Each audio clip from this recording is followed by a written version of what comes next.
Got my G.I. Joes, got my comic books, watching cartoon episodes. Watch me go and box, dead stop, Jaren on his toes. Watch me go and lock a whole new world you never know. On my freaking block, on my block, anything Joe's. Roll my badger into work today. Yes sir, no sir, I can't call this work today. I'm too clutch, ain't no pun intended. Call me sir today.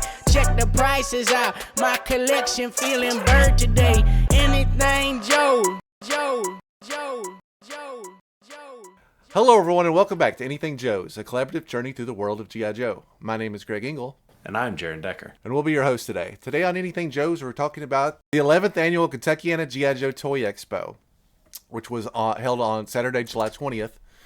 And we're going to get into the various mishaps, and maybe this episode should be called Greg and Jaren's Excellent Adventures, because it was a bit of a journey. We get a little bit more creative, it seems like, at every one of these shows. So let's take it from the top. So everybody knows the Kentuckiana show has a kernel package. It's like the early bird. It takes place 3 or 4 hours that Friday night. And as we've said this every single time since we discovered it, it's, if you're a serious collector, it's worth the time to be there, because there's so much stuff that gets snatched up that night. But vendors buying from other vendors to mark up and resell, it's a very real thing. So this was the first year that I had actually taken off the whole, Friday, Saturday, the whole window, so I could be awake. We could have a whole day there. Obviously, we've got lots of friends coming in. We know the vendors. We know tons of people. It's a great time for us. So I was very excited. So the thought of having that whole day to just kind of kick around and goof off, I thought had the potential to be a lot of fun. So we get there probably, they're eating at Mr. Gaddy's. So that puts us there between, before 1 o'clock for sure. Probably around noon. Let me go ahead and say just a brief, quick second, two things. First off, with Greg, it's really funny because normally we get there, Greg goes straight to the hotel room, and he sleeps until basically show opens on Friday night. So it's already a radically different show. But my Friday morning, I woke up and my car transmission wasn't working. And so that was what I dealt with the whole morning, trying to make sure that my car was running. It was just something stupid and little. Got it working, but it was I was sending messages while under the car trying to get it all working. I was like, guys, I promise I'm going to try to be there. I don't want to miss Gaddy's. Jaren sends me a picture at 11:30 a.m. It's him underneath the car. I don't know anything about cars. I know, but I do know if you're underneath them, you're in trouble. And I'm thinking, oh no, what am I going to do? Because driving, if you guys know, the reason I don't drive is because my car is an absolute death trap. I'm definitely going to die in it one of these days, and I don't want it to be on the way to G.I. Joe convention. So, but luckily Jaren was able to get it together. Yes, I was definitely starting to sweat a little bit. I was like, oh man, I'm going to have to make poor Joel drive over here, pick me up, to bring me back over. So we get to Gaddy's. Everybody's already there. Mr. Gaddy's Pizza, if you're not familiar with it, is roughly a restaurant. I'm told they serve food there. It looks like pieces of cardboard. It's organized by Todd from Destro's Toy Den, and it does, I'm the outlier here. There are dozens of people that attend this gathering and eat this toxic pizza. And that's fine. I'm just throwing shade on it because I think it's funny. I was there. We hung out. I just am I'm not gonna. I'll just be outside. So anyway, we made it to the gathering. We got to see kind of our first round of, hey everybody, we're here. You guys are here. We're gonna have a good time, etc., etc. They get done around about 1 p.m. And part of the reason they probably choose this place is because it's very, very close to the convention center and the hotel. So we get to the convention center about 1 o'clock, and that's when load-in starts. Well, so this was our first obstacle.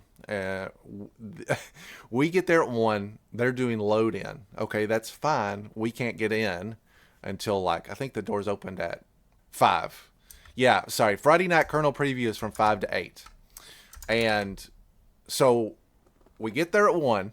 We find out that the hotel check-in isn't until 3, and the show doesn't start till 5.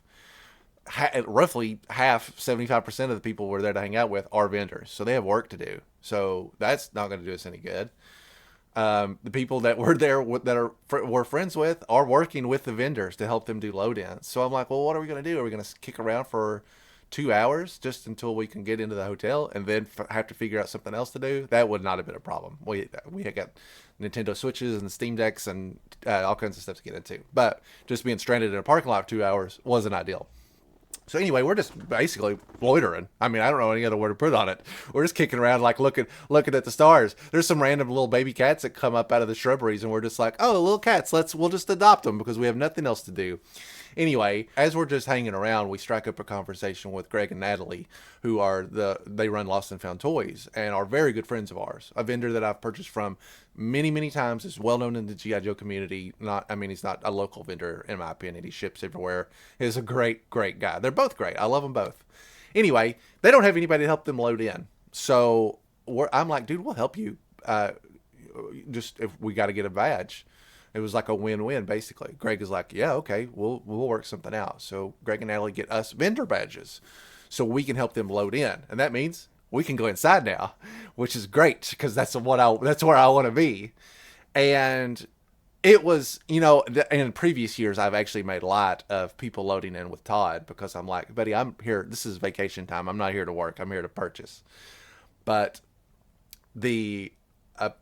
there was so many different, this was working on so many different levels, right? I didn't have anything else to do. I had gotten basically a full night's sleep for the first time in a long time for one of these shows.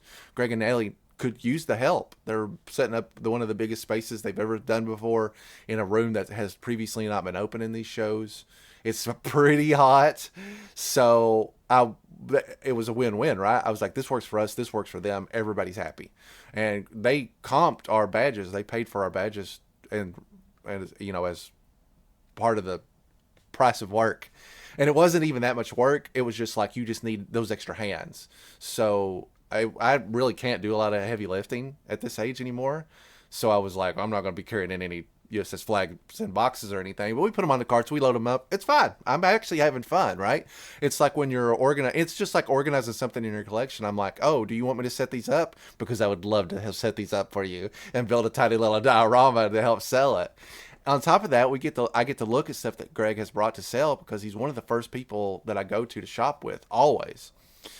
And we get to see what everybody else is loading in, the stuff that only other vendors get to. I mean, like, I truly feel like we've reached the top. I mean, other than becoming an actual vendor that sells product, we've been integrated into this show as much as possible. I feel like when people see us, they're like familiar faces. They get to go where they want, and so I love that. So that was a great. That whole experience, top to bottom, was fun. Jaren and I are just kind of talking shop. We're helping Greg load in. We're setting up the little pegboards that have the figures on them. If you bought something from him there's a chance one of us pulled it out of the box and set it out. I mean, it's pretty low because they move stuff around, but still, it was great. And I'm appreciative of them because it was a huge win for us as well. I told him we'd help him anytime. So, that's how we got in. Sneaky sneak. Oceans 2. Greg and Jaren. So we're in. And we're looking around immediately. We're now the Kentuckiana. This is the first time that we've been in the new location and that they've opened up. They have 2 rooms. So they've opened up a second hall because this is the bigger show than the one that they run in Winterfest, which is just like the one that they run in January, essentially.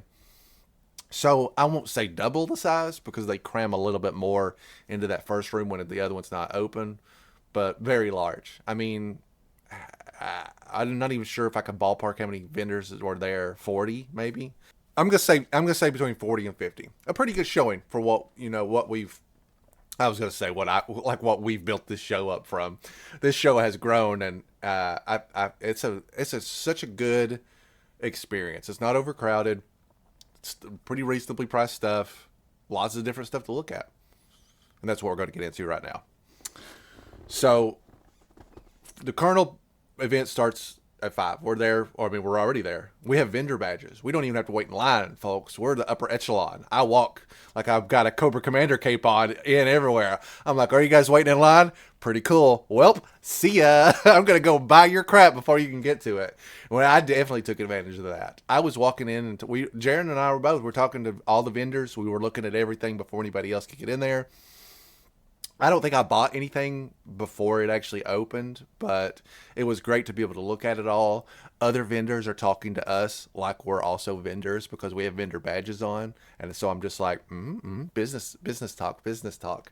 I saw vendors buying from other vendors there. Like Greg scooped up this huge lot of like vintage shells that he was going to clean up and restore. He got a great deal on. He bought that before probably the first purchase there. Period. And I rushed over there with him. I was like, I'll help you carry it. Let me see what's in there. Because I'm not going to pass up anything that I need. You never know what I'm looking for. And I'll get my hand on anything. So we walk the floor. Nothing jumps out at me right away. I got a very strict list. I talk about it every show. I think I've got like 30 vintage vehicles that I don't have at all, various parts. And that's what I'm always there for. I feel like a broken record, but I go to conventions to buy complete vintage vehicles. The larger the better, because I can't afford to pay for shipping on them, and you'll save a ton of money if you can just get it in hand. Even if it's priced for a convention, which historically we've not seen. Historically, the prices we've gotten have been better than you could get online anywhere before shipping. But that's what I've always been after. It's been my number one thing on conventions since we have started doing this show. Probably it's one of the things that's still left to mark out.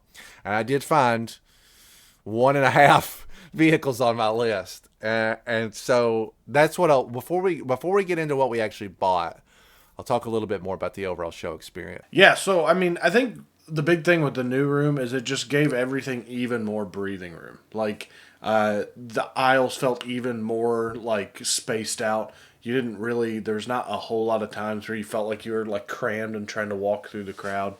There were a few vendors that were new there that were pretty cool. I mean, with me mostly collecting classified, there wasn't like anybody that showed up with even more classified than was already there, because there's already been some really great classified vendors.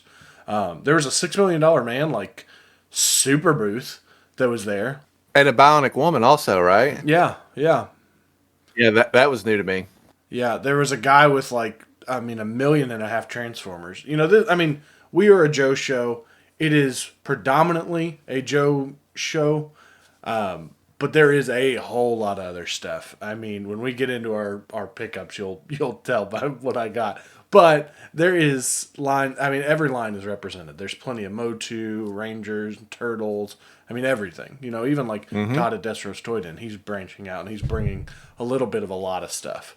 So it was a pretty cool experience. And I'm trying to think, like, as far as classified go, not getting into what I bought, I saw pretty much everything available. Anything that has been released was there. There's plenty of vamps that you could buy at the show. Plenty of the newer stuff that was just dropping. I didn't see a dock, but the rest of the line I think was there. There was every exclusive: Chuckles, Zartan, Mindbender, Serpentor, the 00 Snake Eyes. I mean, all of it. So if you're into classified, it's a show that you can 100% find. And everything, for the most, except for vamps, everything seemed pretty well priced. I mean, vamps were getting a little egregious, like $300, little crazy. So yeah. So to lean into that, I'll second that. Right, it's a G.I. Joe show for me, but they do try to build it as a toy. You could sell any toy you want there, and it wouldn't be out of place. We saw Masters of the Universe of all eras. There were vintage stuffed animals, like I saw 2 Garfields, some old Care Bears from the 80s. There's the lady that crochets that we bought something from at the last show was set up there again.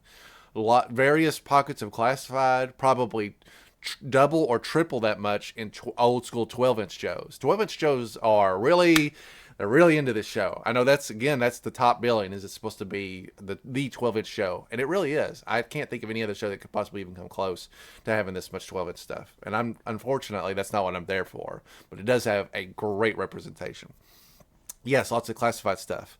I saw Ninja Turtles, superhero stuff. I mean, it's a bit of you get a little bit of everything, quite frankly.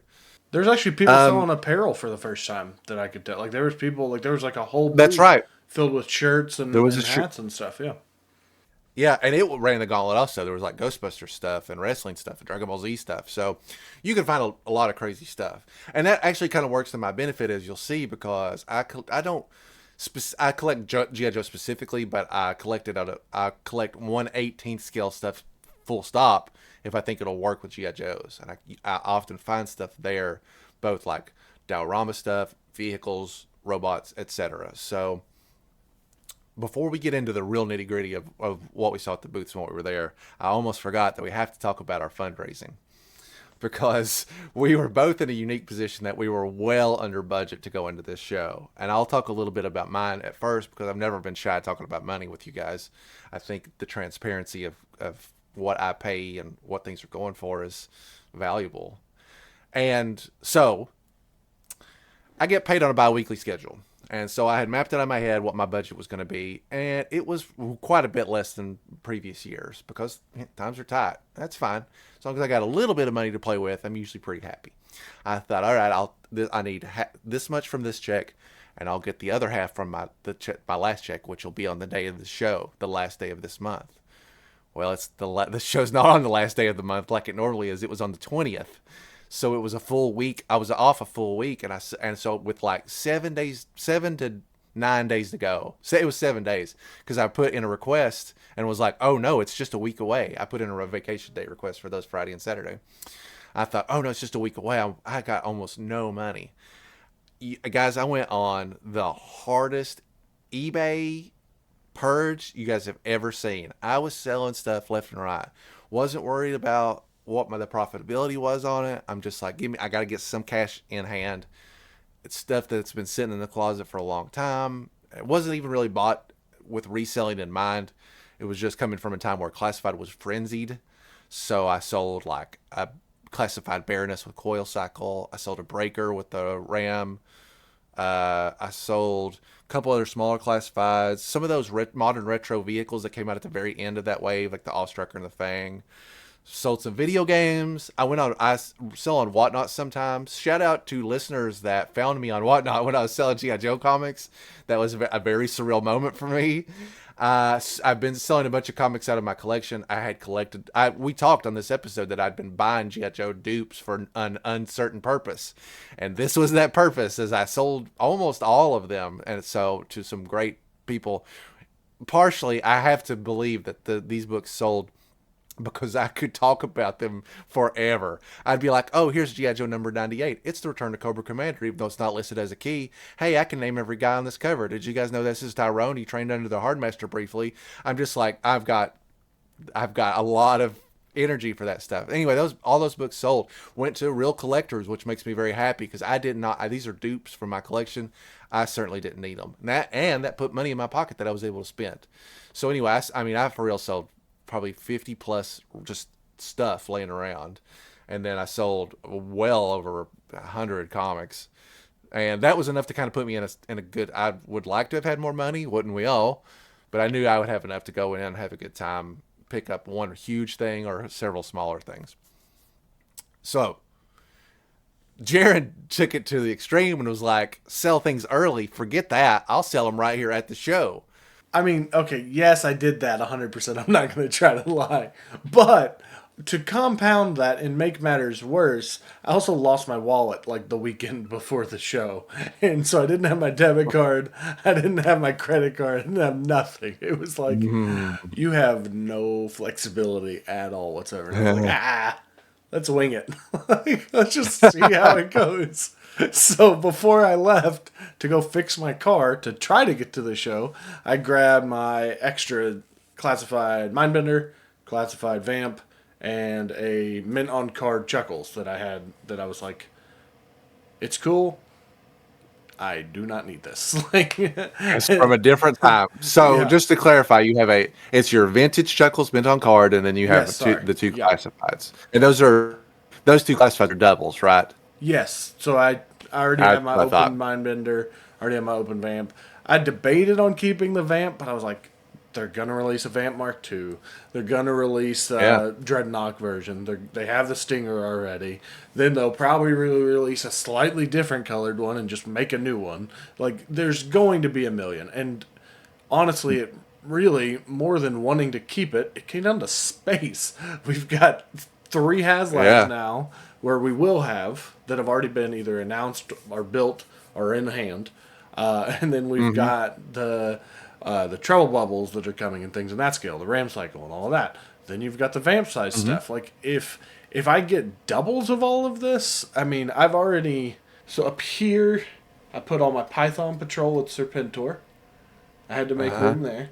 And then you can't see it, but above that is where I put all the classified with the animals that was there. So like that's why I was like, you know what? I don't need another vamp. That's a lot of time. That's a lot of detail just to tell you I don't have the space for what I already have. You don't see all the stuff that's in box piled behind the camera, the stuff that's in the closet back here. Like space is not just overflowing in an abundance. So I was like, you know what? I'll take it to the show. I'll ask one of my friends that are vendors, hey, can you sell this for me? I can give you a little bit of money or we can make a deal. And I couldn't be a vendor. Let me go ahead and tell you guys. You would love me as a vendor. You would have to let me be the face of your business because I can be the hard ass that you can't be. Yeah. So I took a vamp. People were selling it were 300, 250, 225, and I'm like, okay, I guess ask two, but like if they want to buy it, take it. Like, you know. And then actually I ended up making a deal with a friend and gave it to him for what I paid for it because I'm a softie like that. So that's a nice way of putting it. Good karma is what I'm gonna, trying to put good out there into the world. Okay. So then, but which still, that's money that I had to spend. It immediately went right back out. But it took something I didn't have space for and already had one of, and I traded that for basically more things that that I also don't have space for, but still. And then, so the Mindbender, same thing. I had a friend that needed that, so I was like, you can have it for what I paid for it. You picked a perfect time to unload it, dude, though, because they just announced Retro Mindbender, so the value on that one's still going to go, whoop. So that's a win, in my opinion. Yeah. Well, I'm glad I didn't know that. I probably would have been like, you can have it for less than what I paid for it. It's worthless now. No, I'm just kidding. But I did get a good amount out of the chuckles, so that was where kind of my spending money came from. And I mean, I had a little bit that I used that I had just from saving, but it definitely was the funnest situation where I'm like walking back to my friend and be like, did you sell anything yet? No? Okay. Yeah. Which is nice when I'm only hunting for the things that are not selling fast. It's not like there's only one of the thing I want. I was looking for stuff like Treble Bubble, the Python Patrol stuff. So that's not stuff that's flying off the shelves anywhere. So it was a really unique experience. I don't recommend trying it, but if you do, let me know because it's fun. Yeah. It is a little fun. I was stressed out. I had this very large item. It was like a $200 video game collectible listed the whole time, and it sold like the day before the show. And I was like, "That's awesome. That money will not be in my account until the show is over." So there's really nothing I can do about it other than know that there's a little nest egg waiting on me when I get back. All right, so now I'm going to start talking about vendors very specifically, and unfortunately, I doubt I'm going to be able to chronologically keep it together, but I'll do the best I can in terms of what I saw. The first thing I want to talk about is the guy that was selling the classifieds at the end of the corner, or at the end table. So this dude is a reseller. That's fine. I got no issues with that. It is what it is. This dude had every main release from, at least as far back as like Prophet Director Destro. A large window of product. He had a vamp for sale, which I did not ask him how much it was because I'm not in the market for one. But what I do want to talk about is the fact that he had the Ollie's figures, the Zoranas, the Dusties, the Tomex and Zamots, tagged with Ollie tags on them for $5, and he was selling them for $5. And I was like, how? How are you making any money off of this? Or did he just like buy so much that he just has like leftover stock? I know that he had done a buy two get one. I don't know why I'm so torn up on one. I'm just like, I don't understand how this guy's making any money. He was like a circus barker, like, I got the lowest prices of classified you'll find here. And man, I think he's right. Like I never seen this guy before. It was a huge assortment of figures. That's all he sold. Yeah, that guy really stood out. We'd already talked about the $6 million man, the Bionic Woman, big booths with that. They had signed stuff by them, which was real cool to see. Lots of, like just flat. Here, I'm a vintage seller. I'm a modern seller. Marauders Task Force is there. The toy department is there. Lost and Found Toys, Destro's Toy Den, all of our kind of mainstays. I'm glossing over because we bought from them, and we'll get to them later. And I think at this point, if you've listened to the show regularly, you kind of or if you've ever been to a show that they're there, you understand what they're offering. It doesn't deviate a whole lot. Talked about the vintage stuffed animals, which I thought was actually kind of cool. I almost bought a stuffed Garfield for my daughter, and then my wife was like, "She has one, that's enough." The practical parent that doesn't like toys as much as I do. Chris that does the acrylic cases, which I have many of on display here and down here as well. They were there this year. It's one of the only times that I see them face to face and have a chance to buy that stuff and not have to pay for shipping. We saw some other classified resellers. I know, Jaren, you saw a dude that you know through the Instagram that had set up for the first time. Craven the Toy Hunt. That's his name. Yeah, look at you. You remembered it. Yeah. I met him actually in person because he was coming in. And when you see a guy in the same toy aisle multiple times, I think we're on the same wavelength. Yeah. So just chat with him. That guy's great. Bought a few things from him. I love that guy. Yeah, and so the only other guy I want to talk. There was a couple of, like, what's the nice way of saying it? People that didn't know what they had, basically. Yeah. One of which is one of the people that Greg bought from. He bought a big tub of, like, loose shells that seemed like a great deal. And I went with the tank, right? Yes, I went through that stuff and found some stuff of interest. I actually got with Joel, who knows a lot more about 118 stuff that's not G.I. Joe, and was like, "Look at this tank. What do you think?" And he kind of like pulled me away from the edge, being the practical friend. And and not everybody is set up on Friday. I forget to mention this, but Friday night it's like people are loading in. Some people are still traveling. They're not there, whatever. So that's going to lead me right into Saturday morning.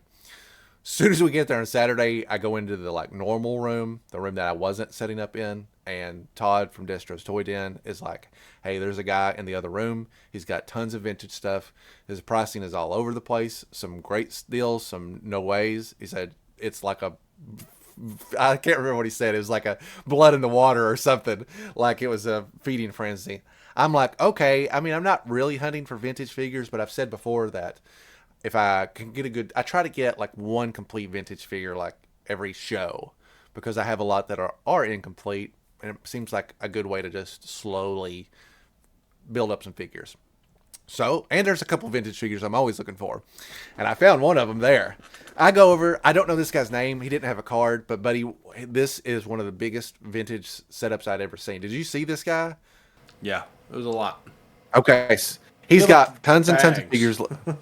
Yeah, everything's in a bag. It seems like everybody's complete, unbroken. And dude, we're talking hundreds and hundreds of figures. He's got a box of just all kinds of, like, lower price figures, and then he's got some better stuff laid out.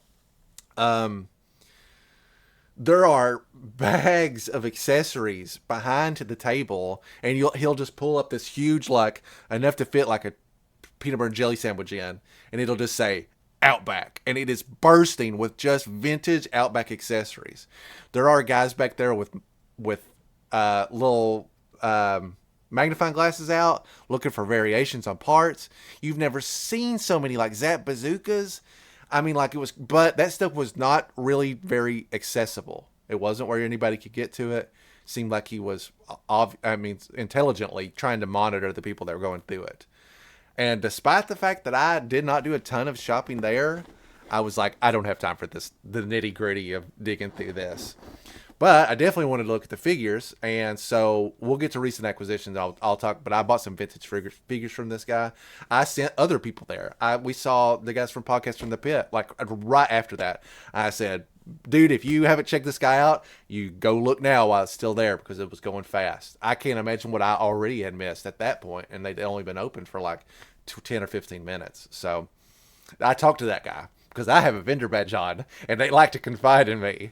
And he was like, dude, I've been up 28 hours. I drove straight here. I'm like, this is like at the start of the show. I'm like, dude, you better buckle in because it's going to get rough for you, my man. So I hope that guy survived and did well. So that's the overall vendor layout. Jaren filmed some video of the walkthrough as well, which we'll probably have running alongside if it's not already. So you can just kind of get a look at stuff. You might even see some of the stuff that we've been talking about. All right, now that's the whole, well, I guess lastly, I should say that at the end of that night, we went to eat at El Nopal, which is the Mexican restaurant we always go to, and it was great. That's the one place I do like to eat afterwards. It was a lot of fun. The food was good. The service was solid. And then I'll get into this part later, but when we went back to the hotel room, Joel and I had some organization to do that took up a good part of our night. But that's going to be part of...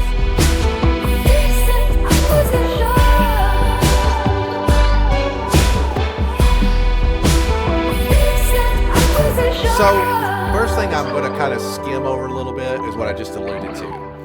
The first night, that first night, Friday night, I'm looking at everything, and I don't know how I missed this, but there's a guy that we bought from pretty heavily last year that does a lot of customizing. And Joel had found a huge lot of 1/18 scale Joy Toy dioramas, which, if you've not heard me talk about before, are one, if not one of my top two favorite non-Joe base building sets. They're fairly pricey. They run from $50 to $90 a pop.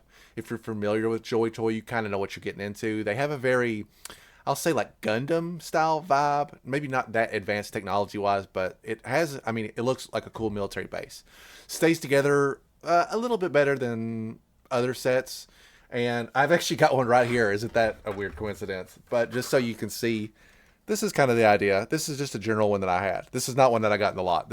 I've already owned 3 or 4 of these. Joel sends me a text message and says, "You'll never guess what I got." That almost always means, I'm going to be upset. I'm like, all right, what'd you get? Sends me a huge picture this time. I can recognize it right away. I know these pieces very well because you have to build these. I'm like, you son of a... I get back to the room. Joel, being the good dude that he is like, dude, let's just split this. He's like, I got it for $150, so I buy in at $75, and we split it right down the middle. So that Friday night, we dumped this. Everything is unassembled. I don't think Joel has any of these. So we're finding blueprints, like documentation, and the 3 of us are trying to piece out this whole set. Hundreds of pieces. So we break them down by what they are. There was 2 of some sets, so Joel would keep one, I would keep one, and then at the end, we didn't have enough to build a set. We just split that stuff straight down the middle. Here's, this little gate piece. You get one, I get one, till we were satisfied, and it was great. I really owe Joel for this. I have notoriously, I'm greedy. I'm selfish when it comes. You get a great deal, and I'm like, oh, what a great deal! I don't want to share it with anybody. So I respect people that have enough emotional intelligence to be like, I should share this with my friend. So that was our first. That was done. I didn't even have to do any lifting on it. It was there for me. I just bought in, and I'm really happy because between the sets that I already owned, the duplicate sets that I can build or reuse, I have enough leftover parts that I could potentially build a base. I could use these parts to build corridors, hallways, corners, flesh out existing sets, make it all connect. I could build a pit. I probably have enough to make a multi-level thing out of it. That's a project for another day, but it's nice to know that I have the parts for it, at least. Not even exaggerating. We worked on that for what felt like days. And, we're talking a giant tub. Giant, 2 hands, heavy tub, filled with pieces. And, there are some pieces that are big, but there's also a whole lot of pieces that are this big, and there's 1,000 of them. It was insane. The just sheer amount of stuff that was in that tote, and how long we took. Because first you had to take everything apart and pick through everything. And, okay, these are these, so let's put all of these in a pile. And then we used the blueprints, which was fairly easy. Okay, the blueprints tell us how many we need of each. That was fairly easy. Mm-hmm. Then it got harder because then we were like, oh, well, we noticed these pieces, so let's pull up the picture that we don't have blueprints of and recreate this model from a photo. And we're just like, Greg's like, okay, I think 3 of these little tiny pieces, or this, it's got the shape and then this, and then we need 2 of the ones that are this and that. And it was like the weirdest puzzle you've ever done in your life, but it was so much fun. Yeah, we basically sacrificed our like video game time or all that to do that. We just put on some G.I. Joe cartoons and we in the background and sorted it. I'd be like, Joel could have been like, I'm going to dump out half the tub and that's your half, and I would have been fine. If he wants to do every little piece, it's his haul, it's his rules. Got no issues with it. So I was immediately like, does this guy have anything else? Because we knew he was putting stuff out, and we went back and we talked to him that night. He was like, I'm going to try to have everything else out in the morning. So I'm like, all right, this is the first place I'm going. This is the reason I didn't get to the vintage guy faster, because I went to this dude immediately Saturday morning, like early bird opens up. I can't pull anything from my memory right now that I bought from this guy, but we bought a ton of stuff from him last year. He has these big diorama sets. He makes a bunch of customs, and then I guess just gets tired of them. I don't really know, but they're pretty good. I mean, they're certainly better. I mean, they're better than a lot of stuff that I would do. And that's not really what I was there for. I was looking for custom fodder. I want customs. I want to make my own customs. And so I'll go through. He's got a bunch of Star Wars figures, like 4-inch scale Marvel, a lot of Hiya toys, some Joy Toy, some Joes, etc., etc. And they're various priced in these little bins. And I do have an image because the first thing I bought from him, I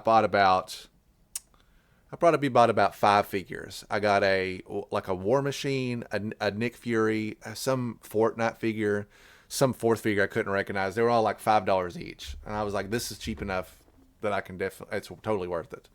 I think actually last year, or Winterfest is the one where Joel and I split a huge bunch of his custom figures.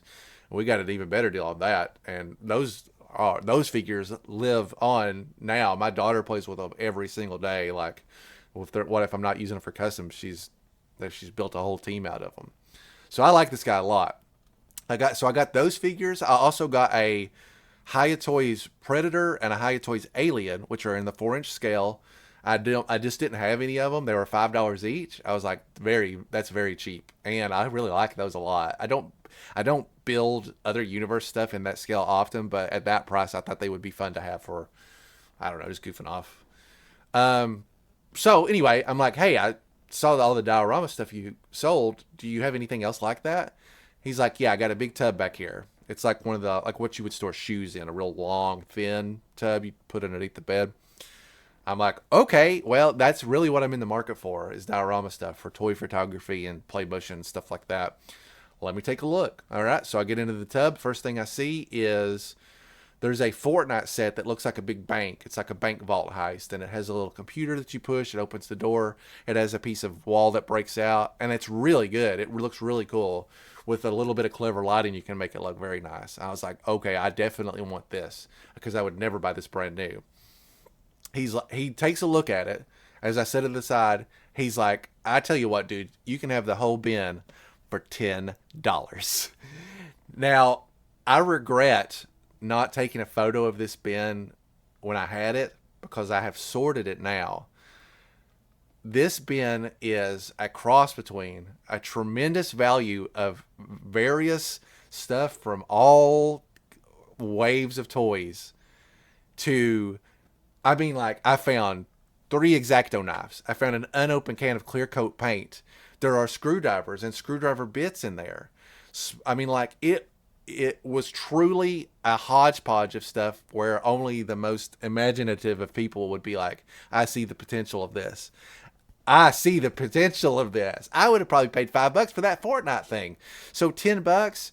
There were Star Wars things in there, like little droid pods. I don't know what those are. I mean, it's just like lab stuff. Disney World blind boxes. They were the containers for the Disney World like droids. Yawn. great, like flake, like background flavor piece though. Is not doesn't really look so specifically Star Wars. There was like weird, just like corner of a brick wall, like really tight diorama stuff. Where if you wanted like the Punisher to look like he was in an alley, you could use just this piece, like a little bits of things like that.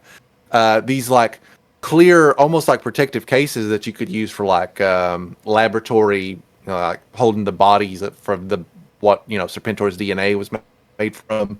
A lot. 40, 70 items. I mean, just like crazy. I went through every single item when we got back. I looked. There's stuff I couldn't recognize. I'm still working through that, but I sorted it into like, what do I think has the potential?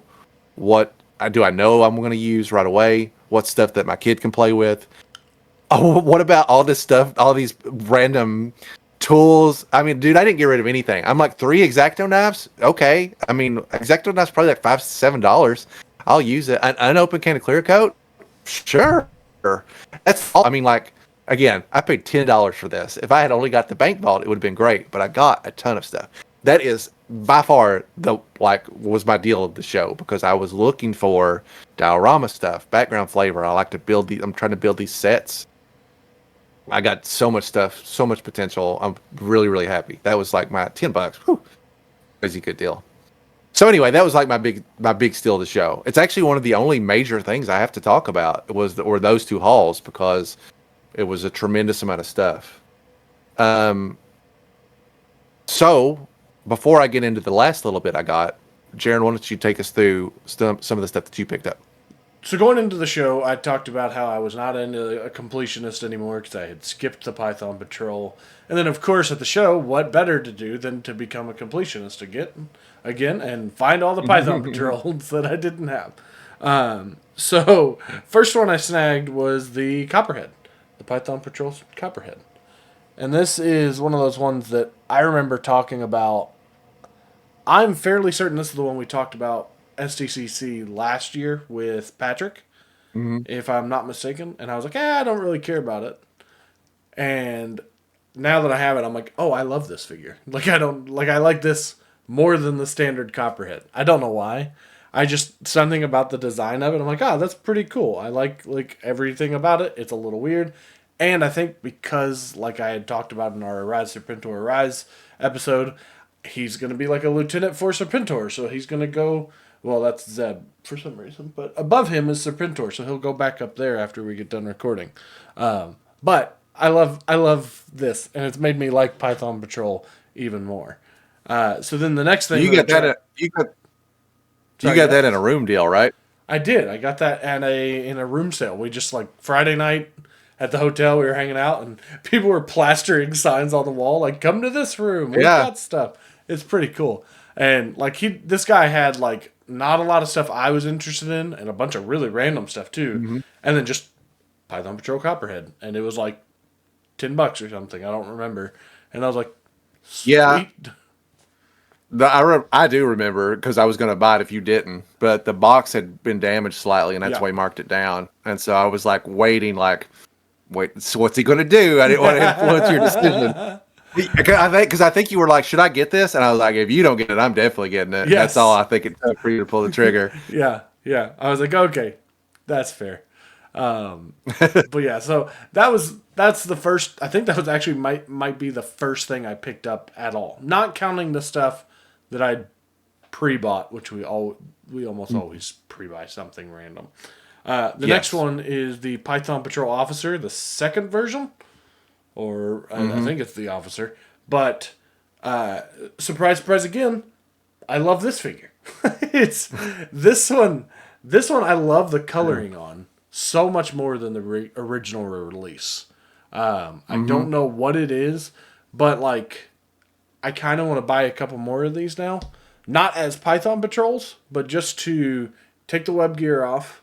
If you'll notice, I mean, you have basically a black figure with gray accents. That's really what it is. He comes with an alternate head. I didn't realize. I guess I never noticed when they did the solicitations for him. He's got this head with the kind of the more retro-looking mask, and then he's got the original Cobra Trooper mask with the more designs. So that's the kind of stuff that I'm like, oh, Well, that's pretty clever. Like, I didn't realize that they had changed that. I thought it was the exact same figure, just painted differently. So, maybe at the next show I might buy a couple more of these. The only thing is the knee guards you would have to paint, which, if you're painting it black, that's super easy. So, who knows? Maybe I'll make some cool little custom figures. Tune in next year to hear the story of Jaren having to sell all his Python officers because he bought too many. There's no such thing as too many. It's so good. All right, what else you get? Well, I had to finish the gambit of Python Patrol and Oh, right. this guy, which, surprise, surprise, I don't care for. I thought I'd like it more. He's fine. I don't like that. He's fine. It's not like I don't like him. It's just that of the figures that I bought, this is the one that I'm like, oh, I really No, I'm with you on that. Those other two look pretty good. I don't have them and do want them, but that figure looks pretty rough. Like, I already don't care for his like kit. I get it. Like, you want somebody to have a little bit of being like a specialist. Normally, I'm all for specialists. This guy doesn't do it for me. I'm not saying he's bad. It's just he's in my collection now. I have him. I got him for a decent deal. I'll say it. I'll say it. He's bad.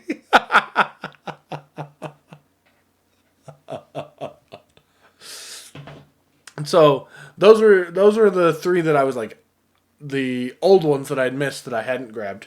And then beforehand, before the show, Destros Joined In had got a lot of classifieds in. I was like, well, hey, which ones did you get? I'll grab the ones that I don't already have.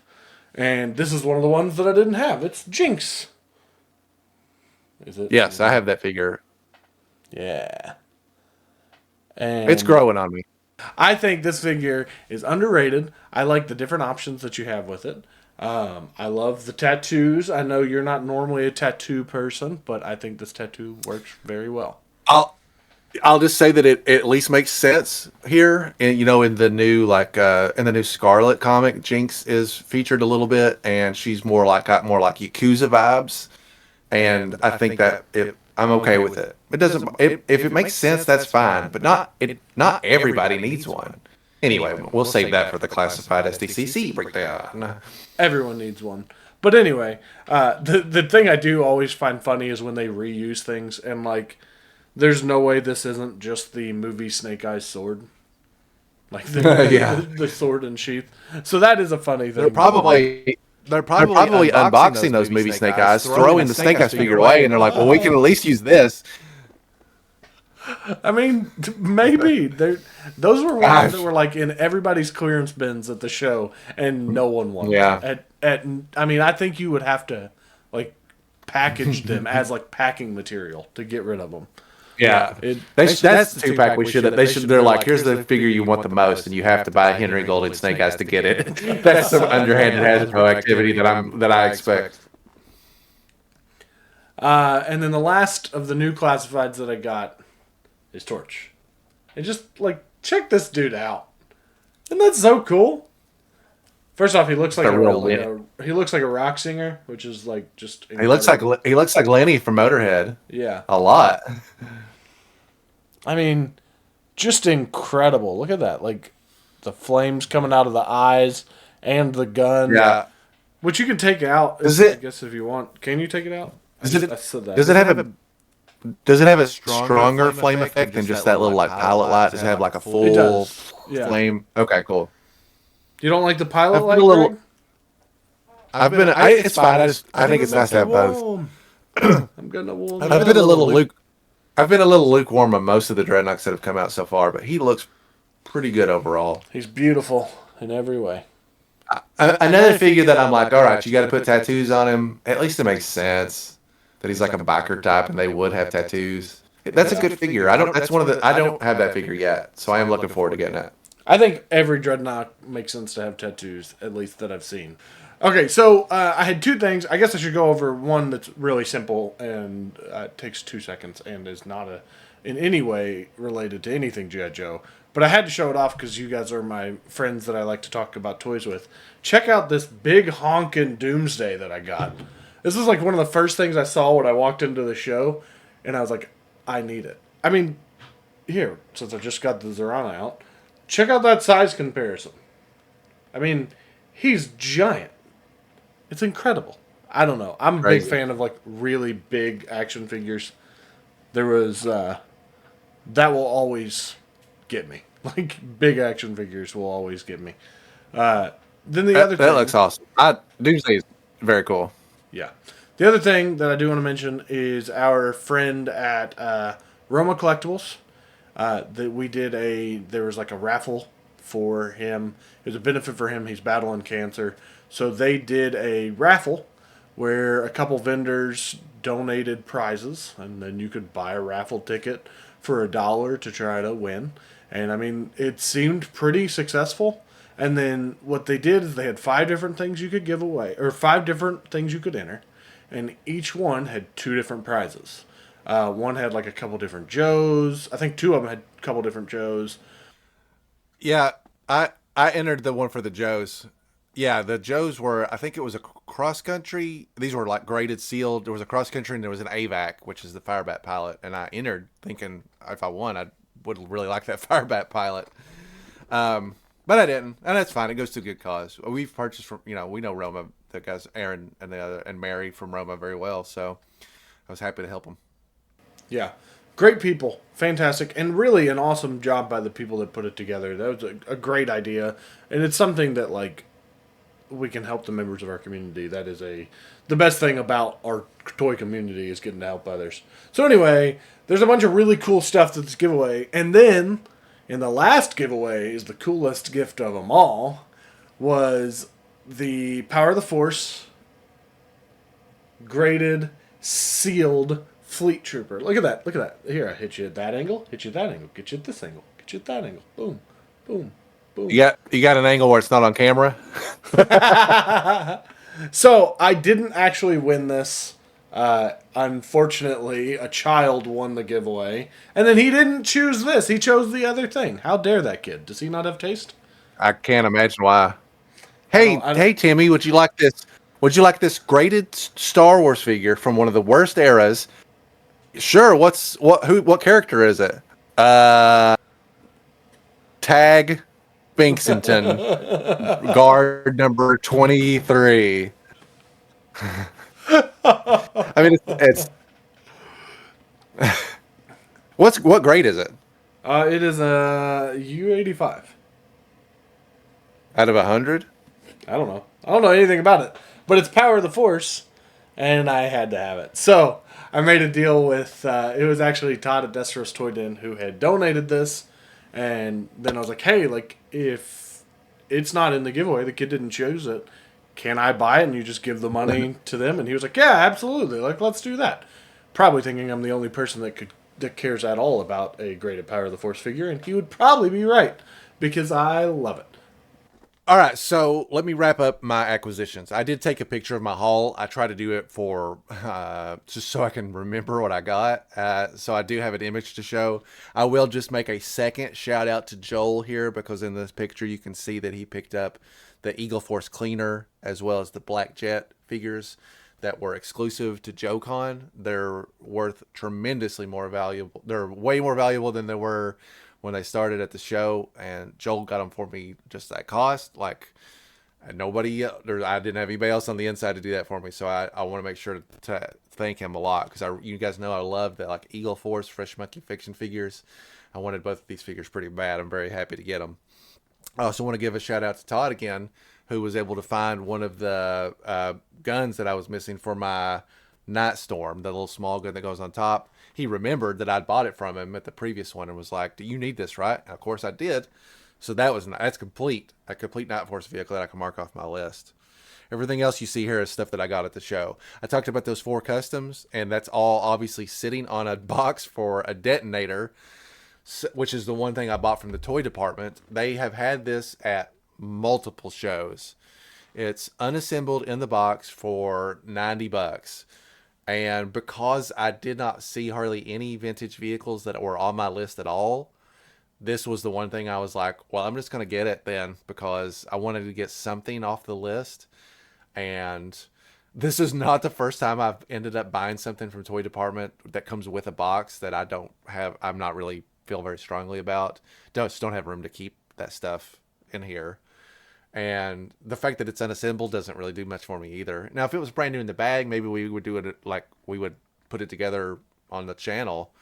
But it's also the detonator, which I'm sure nobody is really very passionate about. But again, I didn't want to go home empty-handed in the vintage vehicle side, so I picked this up. And now from Lost and Found Toys, I also got it's called the Ice Saber, and it's another like early to mid 90s era vehicle, which is what a lot of what I'm missing. I'm missing the very rare stuff, and I'm missing these weird 90s things. And I got a great deal on it, partially because we worked with them. But Greg and Natalie have always cut us a great deal, and this was no different. So I got that, and then I found another thing when I was looking for vehicle parts in Lost and Found Toys. They have little bins that have every single vehicle, and you look through it. I was looking through it, and they have one for the flag. And I'm missing a lot of various parts from my flag. Have been putting it together pretty much my whole life. But imagine my surprise when I opened it up and I found a file card for Keel Haul, and more exciting, a complete instruction sheet. I can say from personal reference, when I have put the flag together many times over the years, that I feel like there is not a very good scan of the instructions out there. I think Yojo and 3D Joe's have, decent copies, but I remember struggling. And so my mentality was twofold. One, it's a cool, rare piece of memorabilia to go with the flag. I'm not a huge file card collector in general because my interests and finances are tied up in things that are a little bit more important to me. Likewise, I don't collect blueprints at all, but something as rare as this that goes to, the defining playset of all time, I was like, I would like to have this, and I would also like to get a high quality scan out there with instructions and sticker placement, which is something else that I feel like can be a bit of a struggle when you're doing this. So I got both of those things from Lost and Found, and I got a great deal on it, and I'm really happy to have them. My flag might actually reach like a true 100% completion. I don't have the little microphone piece yet because they typically don't work. It seems like a lot of money for minimal novelty, but my flag is getting pretty close to where I need it to be. It certainly looks good cosmetically, and I have a sticker sheet that I bought like 2 years ago to resticker it, but I've been putting it off because it's like an all-day chore. Anywho, those are the two vehicles I got. They're the only two vintage vehicles I found, but it's two more off the list. I've got a full checklist that I'll show you guys someday, but it's like 25 or 30 vehicles that I don't have in any capacity that I need complete.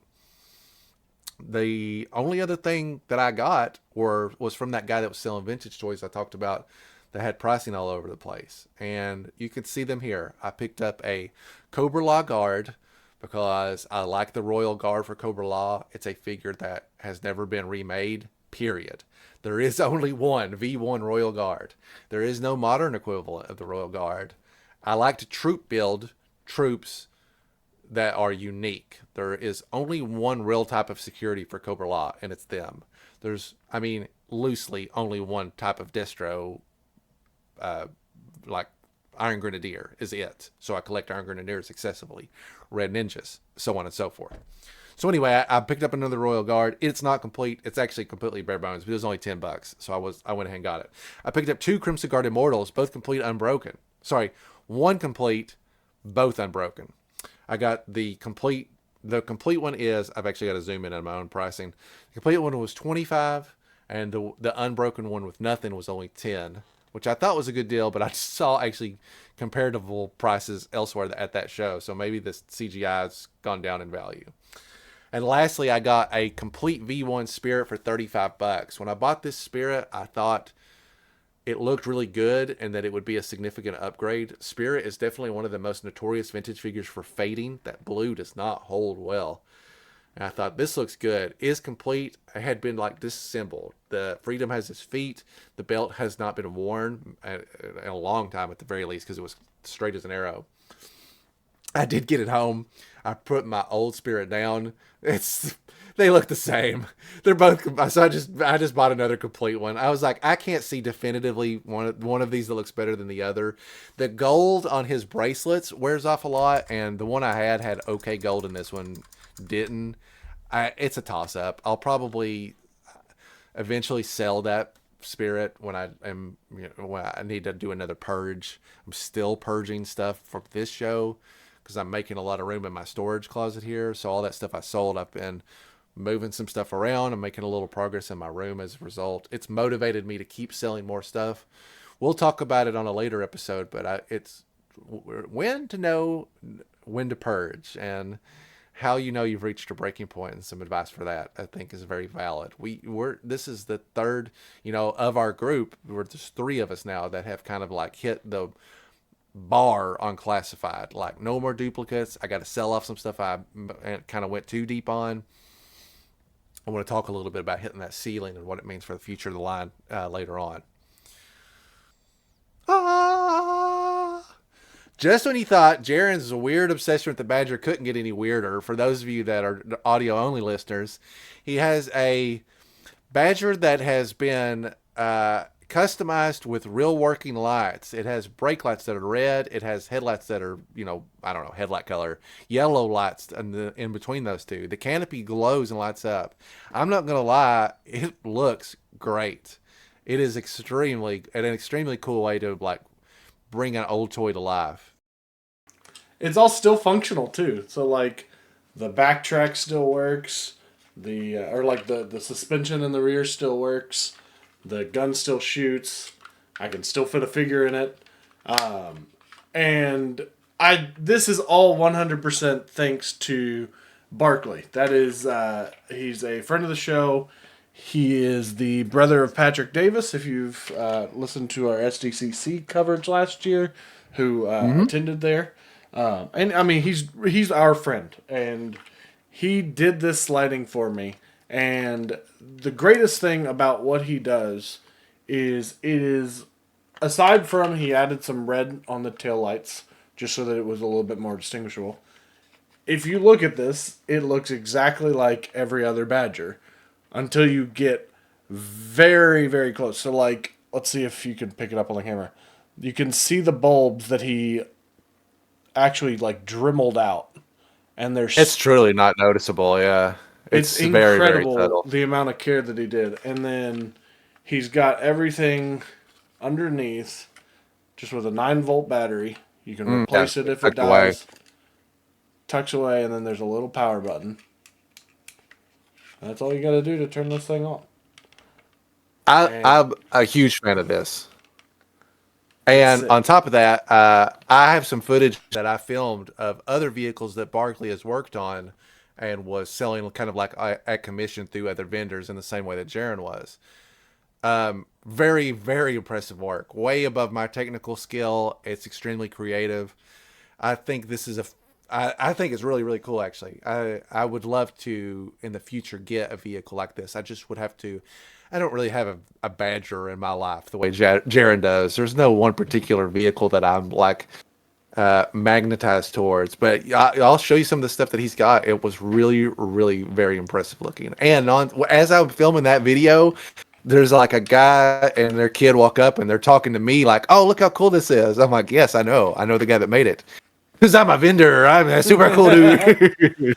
I do want to say, yeah, that looks great. Barkley is on Instagram as SuperCape80. You can go follow him. He hasn't posted anything. I'm hoping that he starts, because if he starts posting cool stuff like this, I can't imagine people won't want to see it. He's done some very cool stuff, and this thing is incredible. I opened it up today, and my kids were like, "Ooh, I want to play with it." And I was like, no, you go play with one of the other Badgers. This one is my Badger. Yes, if you're interested in this, you'd like to know more about it, hit up Barkley. I don't know if he does personal commissions, but I'm sure he'd be willing to talk to you about it. Just tell him Greg and Jaren sent you that.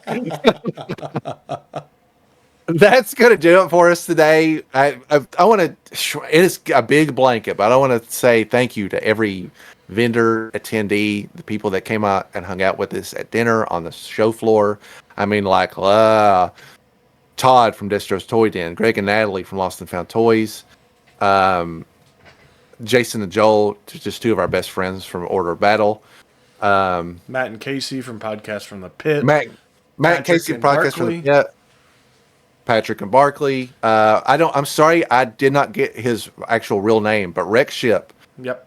Who is a fan of ours on Instagram. He came out and had dinner with us. I had a really nice conversation with him over dinner. Did not know that's who he was. Like, that's how off the grid I am when it comes to awareness. So I was just talking to a regular guy. I was just like, oh, by the way, I'm a listener to the show. Anyway, shout out, buddy. Thanks for coming out. Next time I'm 99% I will sure recognize you. Jonathan. And if that's wrong, I apologize. But I'm 99% well, sure. If you're wrong, I know he's an Instagram guy, so you're going to have to hear it because I'm a Twitter guy. You can find us on Twitter and Instagram at Anything Joe's Pod. I run the Twitter. Jaren runs the Instagram. We tried it the other way around, but it didn't work out so well. Sorry, it just naturally lends itself. You'll get that when we watch the movie, which is coming up very soon. We finished Rise Serpentor Rise. We did a great Cobra Convergence video where we did a deep dive on Serpentor.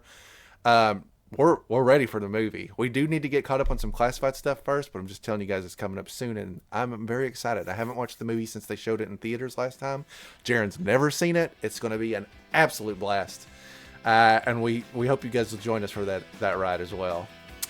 Lastly, if you want to write us an email, please send it to anythingjoespod@gmail.com or anythingjoespodcast@gmail.com. We'd love to hear from you.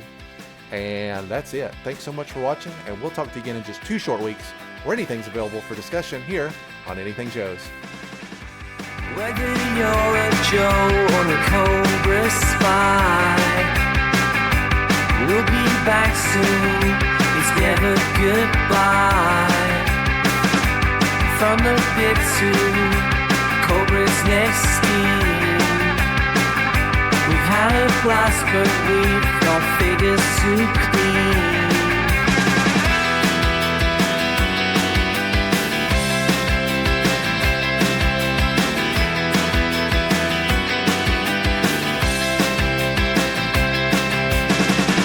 The show is done, hope you enjoyed our inside. Cartoons, toys, and comics, some nerdy delight. So stash your grenades, defeat all your foes. We'll see you next time for Anything Joe.